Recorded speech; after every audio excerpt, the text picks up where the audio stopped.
नमस्कार, मी श्रीकांत उमरीकर. आपण पाहतात अनलायझर. लाईक करा, शेअर करा, सबस्क्राईब करा. कुठल्याही एखाद्या आंदोलनामध्ये योगेंद्र यादव गेल्याच्या नंतर एक सगळ्यात पहिले खात्री अशी पडते की त्याचं आता इथून पुढं वाटोळं होणार आहे. काहीच वेगळं सांगायची गरज नाही. कुणाला असं वाटेल की आम्ही काहीतरी भविष्य वगैरे सांगायला लागलो. भविष्य नाही, अनुभव मी तुम्हाला सांगतो. कृषी आंदोलन बघा, CA NRCचं आंदोलन बघा, कुठलेही तुम्ही विषय घ्या, एकदा तिथं योगेंद्र यादव शिरले की त्याचं पुढं वाटोळे वेगळं सांगायची गरज नाही. आत्ताचं जे अभिजित दीपकेनं सुरू केलेलं आंदोलन, त्याच्यानंतर ते एका अर्थाने ते गेलं ते सोनम वांगचुकच्या उपोषणाकडे, आणि आता त्या ठिकाणी ही जी सगळी गँग पोहोचली त्याच्यामध्ये राकेश टिकेत आहे, किसान युनियनचे तर ग्रेट, ज्यांनी काही शेतकरी म्हणजे रस्ता रोको करून वर्षभर जो गळा दाबून ठेवलेला होता दिल्लीचा, आणि MSP की लीगल गॅरंटी असं जे सगळे ह्यांचे घुटण्यामध्ये मेंदू आहेत ते बोलत होते, ते सगळे ह्याच्यामध्ये घुसले. त्यांचा काय संबंध अभिजित दीपकेशी? अरविंद केजरीवाल घुसले, अरुंधती रॉय तिथं जाऊन बसले, आता योगेंद्र यादव तिथं जाऊन बसलेले आहेत. हे सगळ्यांनी काय चालवलंय? काय मुद्दा काय होता? सरळ साधा, की नीट परीक्षेमध्ये पेपर फुटीमुळे जी काही अतिशय गंभीर अशी समस्या निर्माण झाली, 12-13 मुलांनी आत्महत्या केल्या त्या सगळ्या ह्याच्यामध्ये. बरं, ह्याच्यावरती कोर्स करेक्शन म्हणतात त्या पद्धतीनं तातडीनं जी काही कारवाई झाली, जे प्रत्यक्ष गुन्हेगार सापडले त्यांच्यावरती गुन्हे दाखल झाले, तातडीनं परत परीक्षेची तारीख जाहीर करून ती परीक्षा घेतली, तिचा आता निकाल आलेला आहे. मग हे सगळं म्हणजे अभिजित दीपकेचं वरती मी टीका आता थोड्या वेळासाठी बाजूला ठेवतो, कारण की त्यानं उपस्थित केलेला मुद्दा महत्त्वाचा होता. तो मुद्दा समोर आला, त्याच्या संदर्भामध्ये सरकारी पातळीवरती शासन म्हणून जे काही कारवाई व्हायला पाहिजे त्या पद्धतीनं कारवाई होऊन, आपण ज्याला दुरुस्ती करणे म्हणतो, कोर्स करेक्शन झालं सगळं. प्रत्यक्षामध्ये परत परीक्षा झाली, त्याचे निकाल लागले, ते सगळे पासआउट झालेले विद्यार्थी त्यांच्या करिअरच्या मागं लागलेले आहेत ॲडमिशन आणि बाकीच्यासाठी. कोणालाही या काळामध्ये प्रत्यक्ष जंतर मंतरवरती यायला वेळ नाही किंवा ते येऊच शकत नाहीत. कोणाला असं वाटेल की आम्ही निगेटिव्ह बोलाल, मी तुम्हाला शेतकरी संघटनेतला चळवळीतला अनुभव सांगतो. एक पहिल्या 4-5 वर्षांमध्ये शरद जोशीच्या आणि त्यांच्या सहकाऱ्यांच्या लक्षात असं आलं की जून महिन्यामध्ये आपल्याला काहीच करता येऊ शकत नाही. खरीपाची पेरणी असते आणि भारतात फार मोठ्या प्रमाणामध्ये जो काही बहुतांश शेतकरी आहे तो कोरडवाहू शेतकरी, त्याला नेमका हा जो काळ आहे ना त्याचा फार क्रुशियल काळ. पेरणीच्या काळामध्ये तुम्ही शेतकऱ्यांच्या बाबतीतलं कुठलंच आंदोलन करू शकत नाही. अगदी तुकाराम महाराजांनी लिहून ठेवलेले मडे झाकून या करती पेरणी कुणबियाची वाणी लवल आहे. घरी दुःखद प्रसंग घडला तरी त्याचा अंतविधी वगैरे बाजूला राहतो, पहिले पेरणी करावी लागते, इतकं ते सगळं हाटातटाला आलेलं असतं. मृग कोसळला, त्याच्यानंतर रोगडी व्हावी, वापसा झाला की ताबडतोब पेरणी करावी, म्हणजे मग ते सगळं काहीतरी धान्य खरीपाचा हाताला पडेल आणि वर्षभराची सोय होईल. अजून एक जुनं उदाहरण सांगतो. शिवाजी महाराजांनी पुरंदरचा जो तह केला होता मिर्झा राजे जयसिंग बरोबर, 12 जूनची तारीख आहे ती. मृगाचा पाऊस पडून गेला होता आणि पेरणीसाठी जर असंच चालू राहिलं असलं असतं तर पुढं आपल्या सगळ्या सैन्याला, की जे फक्त सैन्य नव्हतं मावळे, म्हणजे ते आधी 4 महिने शेती करायचे, सगळं ते खरीपाचं धान्य प्रत्यक्ष घरामध्ये आल्याच्या नंतर दसऱ्याच्या काळामध्ये सीमोल्लंघन हा शब्द अक्षरशः खरा होता. सीमोल्लंघन म्हणजे सगळे शेतीचे कामं आटपायचे आणि सीमा उल्लंघून बाकीच्या गोष्टी करायला बाहेर पडायचा, असाच शब्द येतो. आणि बरोबर हे पावसाळ्याचे 4 महिने, जुने मराठी महिन्यात सांगितलं तर नवीन लोकांना कळत नाही म्हणून जून, जुलै, ऑगस्ट, सप्टेंबर असं सांगतो मी तुम्हाला. आणि ऑक्टोबरमध्ये साधारणतः दसरा येतो. दसऱ्याच्या काळामध्ये सगळी लागाभाग करून घरात धान्य भरून ठेवायचं, घरची सगळी सोय करायची आणि नंतर मोहिमेला बाहेर पडायचं, म्हणजे सीमोल्लंघन. म्हणजे त्या काळामध्ये शेतकरी इतका अडकलेला असतो, त्याला अंत्यविधी करायला वेळ नसेल तर तुम्ही त्याला आंदोलनासाठी कसं बोलवणार? आणि त्यालाच समांतर आता अभिजित दीपकेने जो मुद्दा उपस्थित केला होता, महत्त्वाचा होता. सगळ्या शैक्षणिक ह्याच्यामध्ये जुलै आणि ऑगस्ट, जूनला थोडेसे उशिरा निकाल लागतात म्हणून मी, किंवा जूनही पकडा, त्याची आधी निकाल लागणे, त्याची प्रतीक्षा, मग प्रत्यक्ष निकाल लागल्याच्या नंतर ते याद्या लागणे, ऑनलाईन सगळं हे जून, जुलै, ऑगस्ट. मी तर स्वतः माझं इंजिनिअरिंगचं ॲडमिशन वेटिंगवरती लागलं होतं, सप्टेंबरच्या ऑगस्टच्या शेवटी लागलं. म्हणजे तुम्ही कुठलेही विद्यार्थी तुमच्या आजूबाजूला कोणालाही विचारा, 12वी झालेला जो विद्यार्थी आहे, जो आता नीटची परीक्षा देत होता, ज्यांनी दिली आणि ज्यांना प्रवेश घ्यायचे, त्या सगळ्यांसाठी हे 3 महिने अतिशय क्रुशियल आहेत, जून, जुलै आणि ऑगस्ट.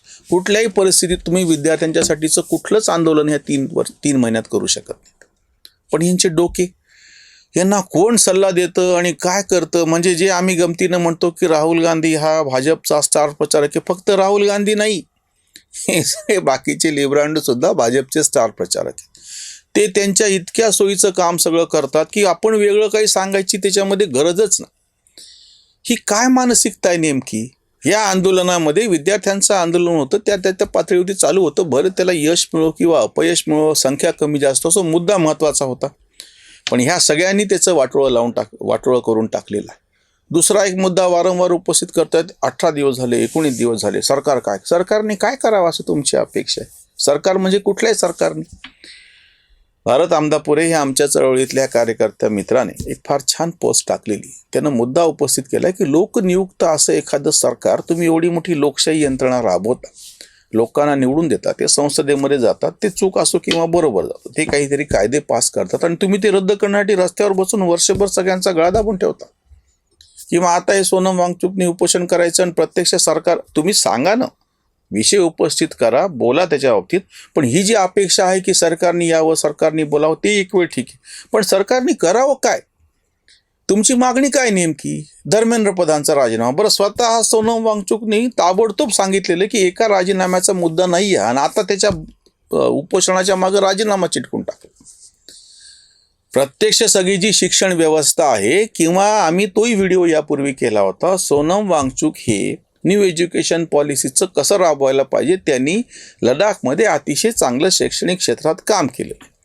सगळ्या विद्यार्थ्यांमध्ये जो एक नैसर्गिक कल असतो तो ओळखून त्याचा विकास झाला पाहिजे आणि त्या पद्धतीनं त्याची रोजगार निर्मिती झाली पाहिजे. रोजगार निर्मिती म्हणजे फक्त सरकारी नोकरी नाही.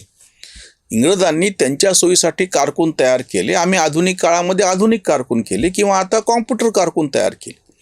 ही जी सगळी व्यवस्था आहे तिच्या सोयीनं त्यांच्या सोयीचे माणसं कारकून तयार करण्यासाठीची व्यवस्था आहे.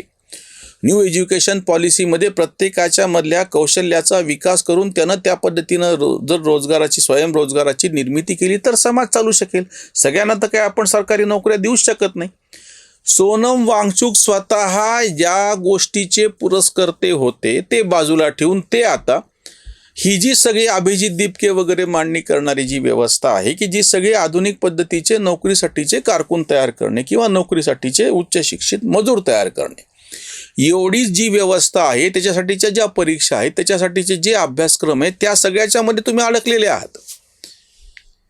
त्यामुळे अभिजित दिपकेनं काही करो, पण त्याला सोनम वांगचुक यांनी पाठिंबा देणे, उपोषणाला बसणे, बाकीच्यांनी तिथं आता रांगा लावणे, म्हणजे ह्या लिब्रांडोनी फक्त. प्रत्यक्षामध्ये विद्यार्थी तर आलेच नाहीत ना तिथे. अजूनही तुम्ही तपासा. म्हणजे हे काही मी सांगतोय, मला काहीतरी एक भाजपने सांगितलेला अजेंडा राबवायचा, बाजूला ठेवा. अशात तर आमचं नेहमी म्हणणे, सोशल मीडियाची सगळी सूत्र तुमच्या हातामध्ये आहेत, त्याच्यामध्ये आम्ही काहीच करू शकत नाही. तुम्ही फक्त विश्वासली जाणीवपूर्वक जसं चोरी, खून, दरोडा, जसं आमचं काल तुम्ही चॅनल हॅक केलं, बंद पाडलं, काही काळ होऊ शकेल, ते आज नाही उद्या ते रिकवर करेल, दुसऱ्या नावानं आम्ही चालू करू, आम्ही काही शांत बसणार नाही. किंवा आता दुसऱ्या आणल्या जर न्यूजवरती, आता हे परत दुसऱ्या ह्याच्यावरती व्हिडिओ टाकतो मूळ ह्याच्यावरती. सोशल मीडियामधून कुठलीच गोष्ट लपून राहत नाही. आत्ता तिथं प्रत्यक्ष त्या सगळ्या कॉंक्रोच जनता पार्टीच्या आंदोलनात किती लोक आहेत, काय त्यांची काय मानसिकता, कोणी जाऊन पाहू शकतं. कुठलाही पत्रकार त्यांची मुलाखत घेऊ शकतो. काही ज्येष्ठ पत्रकार पुरोगामी असलेले सांगतो, भाजपवाले नाही. जेव्हा त्यांनी याच्यावरती आक्षेप घेतला किंवा मराठीमध्ये काही तथाकथित निर्भय बनववाले बाकीच्यांचे व्हिडिओ उपलब्ध आहेत की ज्यांनी टीका केलेली की अभिजित दिपके भाजपचं कसं पिल्लू आहे म्हणून, काय सांगावं आता याच्यावरती. आणि त्याच्यामध्ये योगेंद्र यादव शिरल्याच्या नंतर 4 चांद लागले. मग तर काय आता पुढं बोलायचे काही विषयच नाही. या आंदोलनाचं पुढं जाऊन काय वाटोळं होणार आहे त्याची पूर्ण खात्रीच तयार झाली. हेच म्हणजे मी असं नाही की आत्ताच्या घटनेवरून बोलतो आहे, तुम्ही कदाचित विसरून गेला असाल म्हणून आठवण करून देतो. ह्या योगेंद्र यादवनी स्वराज इंडिया नावाचा पक्ष काढला होता, यांनाही माहीत नाही तो. आता 2019ची निवडणूक यांनी लढवली होती, निकाल पांदान झालं यांचं, त्यांनी काय वाक्य वापरावं. खरं तर कुठलाही जर लोकशाही प्रेमी असतील तर असं म्हणतो की लोकांचा कौल आम्हाला मान्य. लोकशाहीवरती तुमची श्रद्धा विश्वास असेल, लोकशाही हे मूल्य तुम्ही मानणार असाल तर तुम्हाला हे सांगावं लागेल की जो काही लोकशाहीचा कौल आहे तो मान्य आहे. ह्यांनी काय सांगितलं वाक्य योगेंद्र यादवचं, मी त्या मतदाराची कॉलर पकडून त्याला विचारेल की तू हा काय नालायकपणा करतो, म्हणजे तू कोणाला निवडून करतो, म्हणजे तो सर्वसामान्य मतदार ज्यांनी भाजपला तेव्हा 303 जागा दिली 2019च्या लोकसभेची गोष्ट, ते मूर्ख आणि हा एकटा शहाणा. म्हणजे हे नेमकं नाव लोकशाहीचं घ्यायला लागलेत आणि लोकशाहीच्या विरुद्ध वागायला लागले तत्वाचे. स्वतः त्यांचं एक वाक्य, हुशार आहेत ते, इथंच या छत्रपती संभाजीनगरला असं म्हणाले होते ते कॉम्रेड चंद्रगुप्त चौधरी यांच्या स्मृतिप्रित्यर्थ व्याख्यानमालेमध्ये, राजनीतिक विकल्प है लेकिन विकल्प की राजनीति कहाँ है. अगदी बरोबर, 100%. आम्ही तेच सांगतोय ना. न्यू एज्युकेशन पॉलिसीमध्ये प्रत्येकाच्या विकासासाठी काम केलं जाते, काम केलं जाणं अपेक्षित आहे किंवा तशा पद्धतीचे अभ्यासक्रम तयार करतायत. त्याच्यातलं यश अपयश कळेल काही दिवसानंतर. आणि तुम्ही काय करायला लागलात, ती सिस्टीम बाजूला ठेवून आधीची जी नोकरी ओरिएंटेड समाजवादी नेहरूंच्या आर्थिक नीतीने चालणारी जी सगळी व्यवस्था होती, सरकार सगळं सर्व आहे आणि बाकीचे सगळे लाचार आहेत, तिचं समर्थन करा. अभिजित दिपके सारखा अमेरिकेत शिकून येतो आणि पुन्हा या रामरगाड्यात अडकतो त्या सगळ्या नोकरीसाठी उच्चभ्रू कारकून मजूर तयार करण्याच्या, त्याला तुम्ही पाठिंबा देता. आणि जे तुम्ही स्वतः असं म्हणले होते की विकल्प की राजनीतिक विकल्प आहे लेकिन विकल्प की राजनीति का आहे, विकल्प की राजनीति नाही. तुम्ही त्याच पद्धतीनं चाललात ना, पावलावर पाऊल ठेवून. स्वयंरोजगाराच्यासाठीचं जर काही उपक्रम असेल, शिक्षण असेल, तर त्याच्या पाठिंबा द्यायचं सोडून देऊन तुम्ही त्या कारकुनी आणि उच्चभ्रू मजूर तयार करण्याच्या व्यवस्थेकडचं समर्थन करायला परत तुम्ही त्या सगळ्या नोकरीची त्याचीच मागणी परत करायला लागल्या. आणि राजकीय बाबतीत तर काही बोलायची गरजच नाही. कालपर्यंत तुम्ही सांगत होता की बाबा हे राजकीय पक्ष नाही आहे किंवा राजकीय आंदोलन नाही. आता पूर्णपणे त्याच्यामध्ये ज्या मागण्या समोर आलेल्या आहेत किंवा ते स्टँडअप कॉमेडियन कुणाल कामरासारखे येऊन परत पुन्हा त्याच्या म्हणलं नाही, हे सगळे भाजपचे स्टार प्रचारक आहेत. हा विषय जो गंभीर बनला असता फक्त अभिजित दिपके आणि विद्यार्थी तिथं असले असते, तर हे सगळे त्याच्यातले पडद्यामागचे कलाकार समोर आले अरविंद केजरीवाल पासून. आणि परत यांच्या जे वरतून सूत्र हलवत आहेत ते जॉर्ज सोरोसकडून. FCRA कायद्यामध्ये बदल करून परदेशी मदत मिळण्याचं जे रस्ता बंद केल्यानं रसद बंद करणे असा जो शब्द होता ना पूर्वी, जेव्हा युद्ध व्हायचं आणि तेव्हा जे किल्ल्यावरती जे बसलेले असायचे त्यांना रसद मिळू नये म्हणून ती रसद तोडली जायची, तो एक युद्धनीतीचा भाग असायचा. या मोदी सरकारने FCRA कायद्यामध्ये बदल करून परदेशी समोरून मिळणारे जे पैसे होते वेगवेगळ्या संस्थांना, त्याचा वापर हे बदमाश अशा पद्धतीनं लोकशाही विरोधी, देशविघातक, देशद्रोही अशी कृत्यांसाठी करायचे, ते सगळं बंद झालं. आत्ता त्या ठिकाणी लोकांची जी जेवणा खाण्याची व्यवस्था केली जाते त्याच्यामध्ये ज्या अडचणी, आत्ताची गोष्ट आहे, ज्या अडचणी निर्माण झाल्या, जे ह्यांना समस्या वाटते, काही जेवणापुरतेच लोक येतात तर निघून चाललेत, कोणी तिथं थांबायला तयार नाही. स्वतः अभिजित दिपके सुद्धा उपोषण करत नाही सोनम वांगचुकच्या बरोबर. योगेंद्र यादव सारख्यांनी त्याच्यामध्ये शिरल्याच्या नंतर त्याचं काय पांदान वाजणारे सांगायची गरज नाही. हायकोर्टनी असं सांगितलं होतं सरकारला की तुम्ही ह्या आंदोलनाची दखल घ्या, म्हणजे त्याच्या प्रकृतीची दखल घ्या. त्या पद्धतीने पोलिसांनी आता त्यांना ताब्यात घेऊन आता ते दवाखान्यामध्ये रुग्णालयात त्यांना ॲडमिट केलं जाईल, त्यांना सलाईन वगैरे लावलं जाईल. त्यांच्या तब्येतीची तर काळजी सगळ्यांनाच आहे, त्याच्याबद्दल काही वाद नाही. पण ह्या निमित्तानं जी बोंब केल्या गेलेली होती ते सगळं बिंग कसं फुटलं. आणि तुम्हाला मी सांगतो, आता काही दिवसानंतर योग्य उपचाराच्या नंतर त्यांची तब्येतही नॉर्मल परिस्थितीमध्ये होईल, सर्वसामान्य पातळीवरती त्यांची तब्येत येईल. त्यांनी जो विषय उपस्थित केला त्यांनी म्हणजे आधी अभिजित दिपकेंनी त्याच्यावरती वेगळा विचार व्हायला पाहिजे. हे होणारच होतं.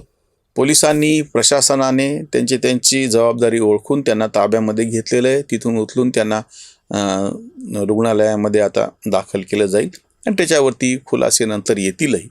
पण ह्या आंदोलनाचं हे असंच होणार ह्याच्यासाठी काही वेगळं सांगायची गरज नव्हती.